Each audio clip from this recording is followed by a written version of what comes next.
Shalom, shalom, Parashat Emor. En esta parashá se mencionan varias mitzvot que tienen que ver con los Kohanim, y es así como la parashá comienza, ¿no? Haciendo un llamado específicamente a los Kohanim, a los hijos de Aarón, como comienza el primer pasuk de la parashá. Vayomer Hashem el Moshe Emor el HaKohanim Bene Aarón. Y hay una serie de mitzvot que se entrega a los Kohanim que tienen que hacer.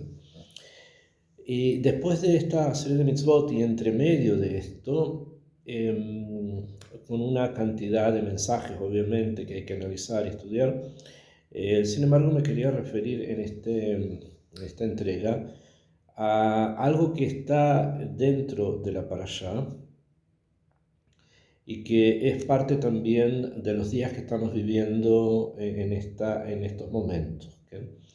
Dice la Torá así: Vaidaber Hashem el Moshe lemor, Daber el Bnei Israel be'amarata aleihen moade Hashem asher tikru otam mikrae kodesh elehen moadai.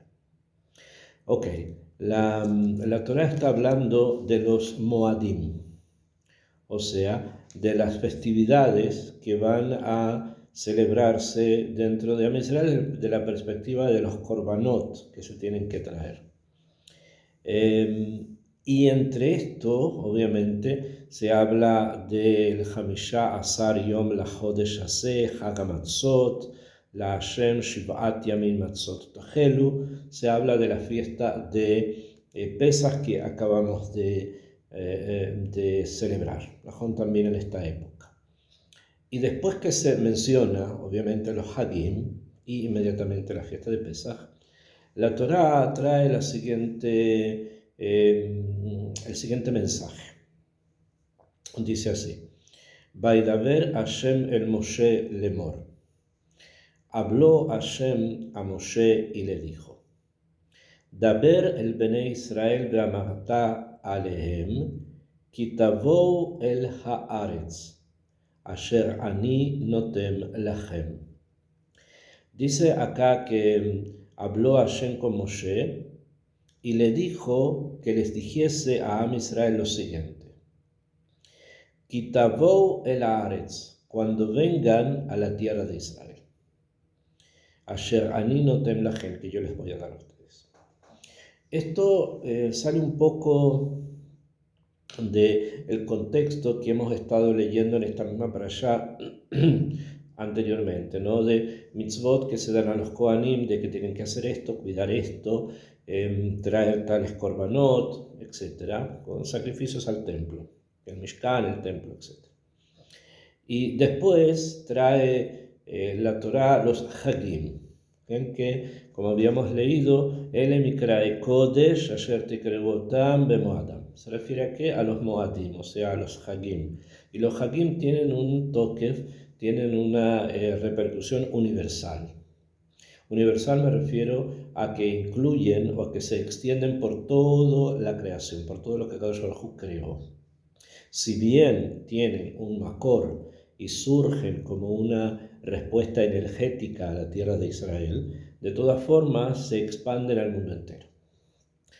Y por lo tanto son percibidos y se obtienen sus energías en cualquier lugar que estemos, ¿no? Más aún en el lugar del cual surge el contexto, la fuerza, la energía de la Hagim, que es la tierra de Israel. Sin embargo, no está escrito que solamente se refieran a la tierra de Israel o que solamente van a ocurrir después de haber ingresado a la tierra de Israel. Sin embargo, trae acá la Torá que hay algo que depende del ingreso en la tierra de Israel. O sea, después de que hayamos ingresado, cuando vengas a la tierra de Israel que yo te voy a dar, en ese momento ocurre algo, o se necesita algo, o algo hay que hacer. ¿Qué cosa? Inmediatamente la Torá lo dice: Uktzartem et ketzirah. Van a cortar su ketzirah, o sea, van a cegar, van a cosechar su cosecha, o sea, van a cosechar lo que la tierra ha producido. Beveten et omer reshit Ketzirchem el HaKohen. Y van a traer el Omer. El Omer es una gavilla de cebada, o sea, son espigas de cebada que se agrupan. Las van a traer a quién? Al Cohen. Estamos hablando de los Kohanim, entonces se los va a traer al Cohen.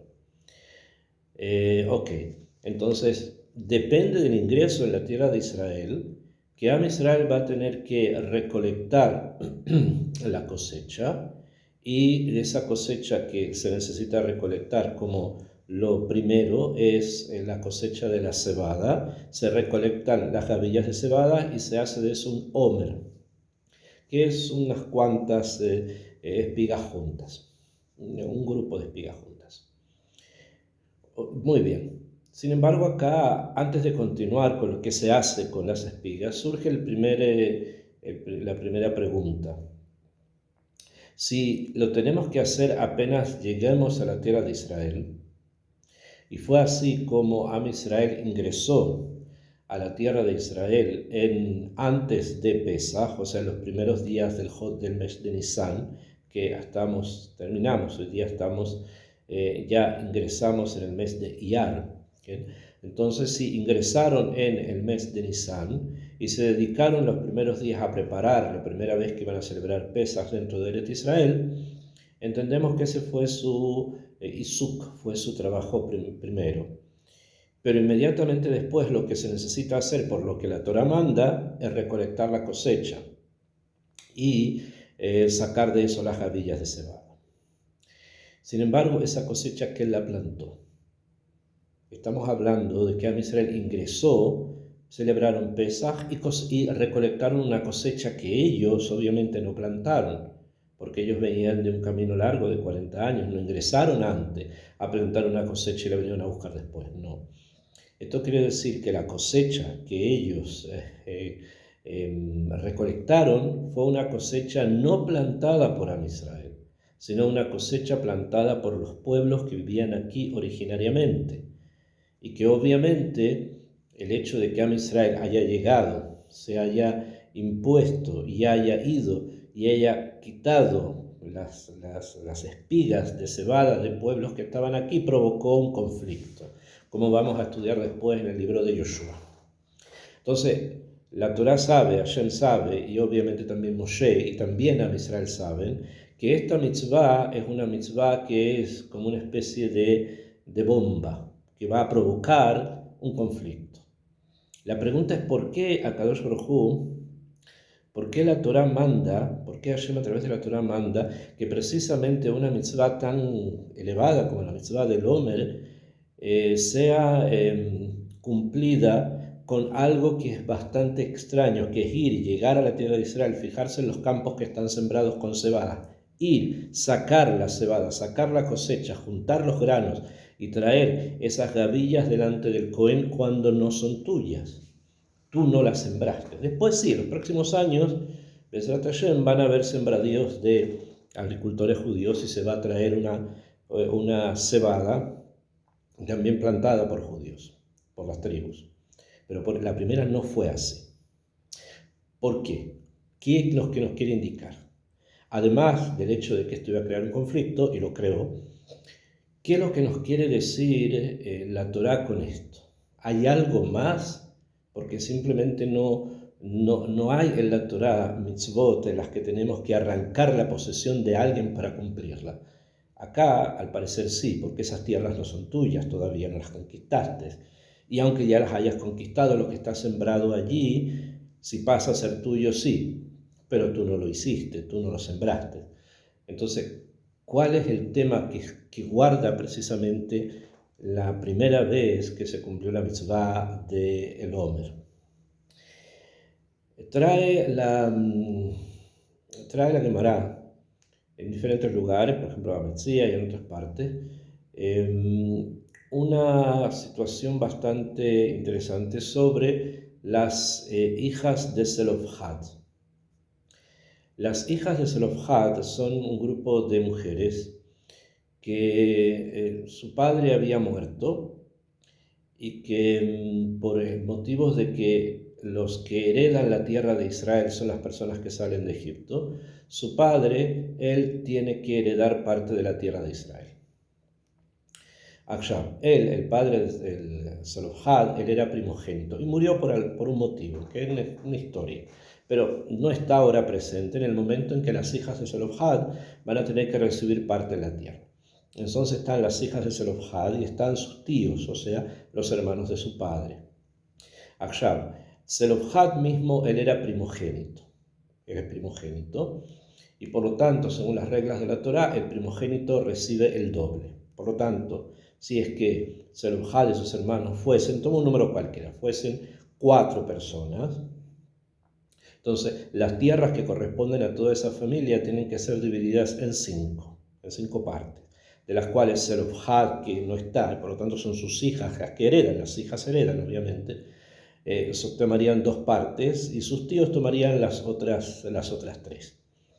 Eso es según las reglas de la Torá. Akshab, vienen las hijas de Zelofhad y le plantean el problema delante de Moshe junto con sus tíos porque tenían una duda con respecto a si esa regla se aplica o no inmediatamente sobre la tierra de Israel. ¿Por qué? Porque la regla del primogénito que recibe doble solamente se aplica cuando el nejes, cuando la propiedad pertenece al padre. El momento que la propiedad pertenece al padre de varios hijos, en ese momento, entonces, cuando el padre fallece, los hijos se dividen esta propiedad de manera tal que el primogénito recibe 2 partes y el resto de los hijos se reparten equitativamente. Ahora, las hijas heredan, por lo tanto, el problema no es si ellas hereden o no, ellas obviamente heredan.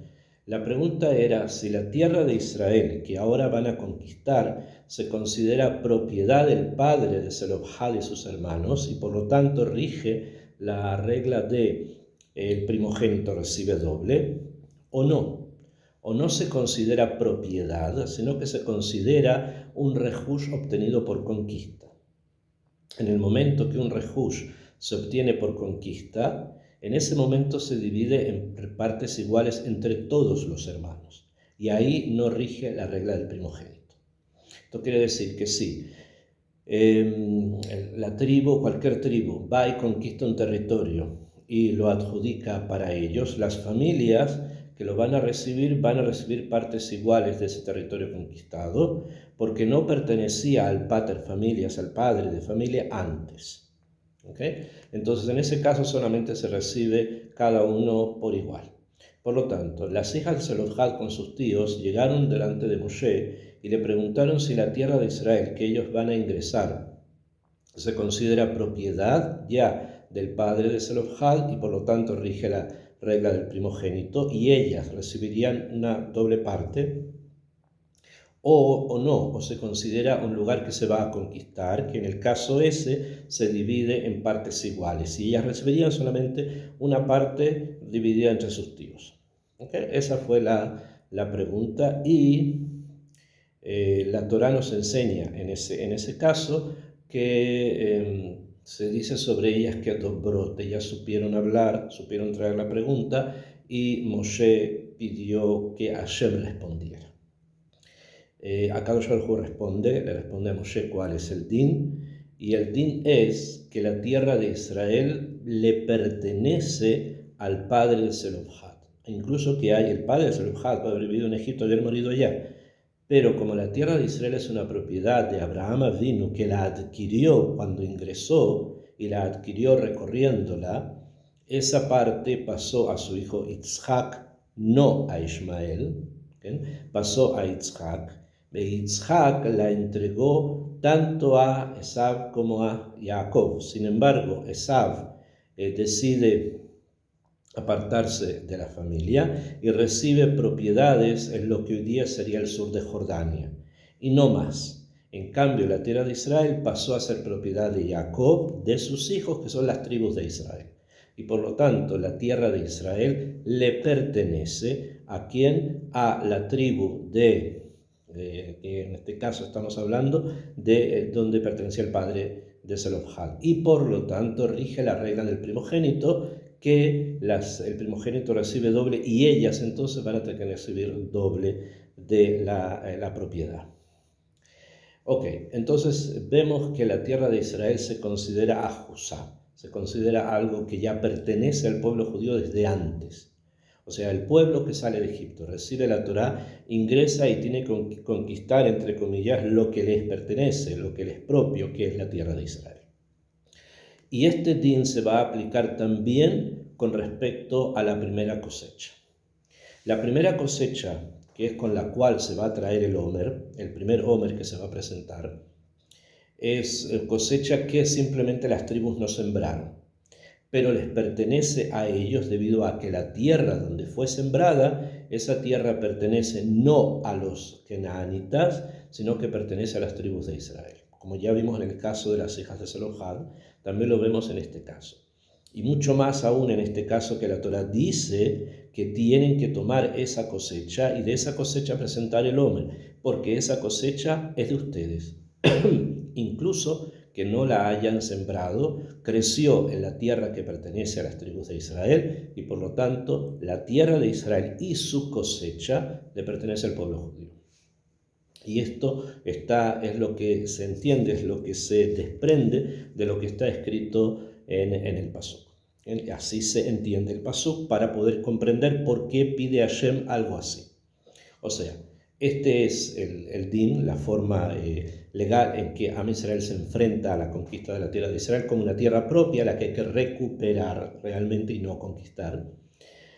Y Hashem mismo ratifica eso a través del pedido de tomar la primera cosecha y presentarla como Corbán del Omer, siendo entonces el Corbán del Omer una ratificación de la posesión total y absoluta de las tribus de Israel sobre la bendita tierra de Israel.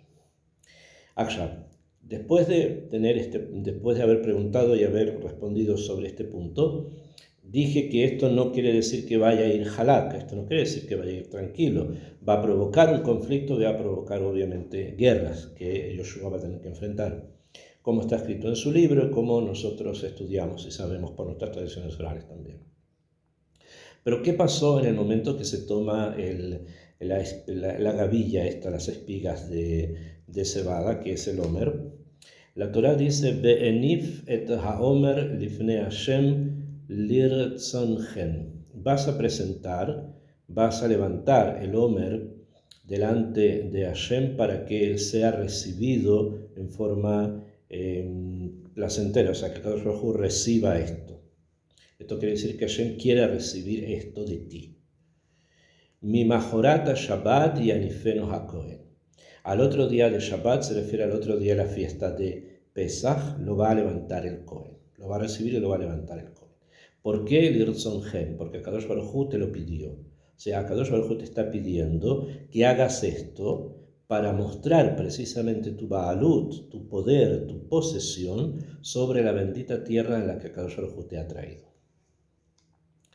Sigue la Torá y dice, Beasitem beyom hanifchem et haomer, keves tamin ben shenato leola la Hashem, uminchato shne esronin solet belula bashemen.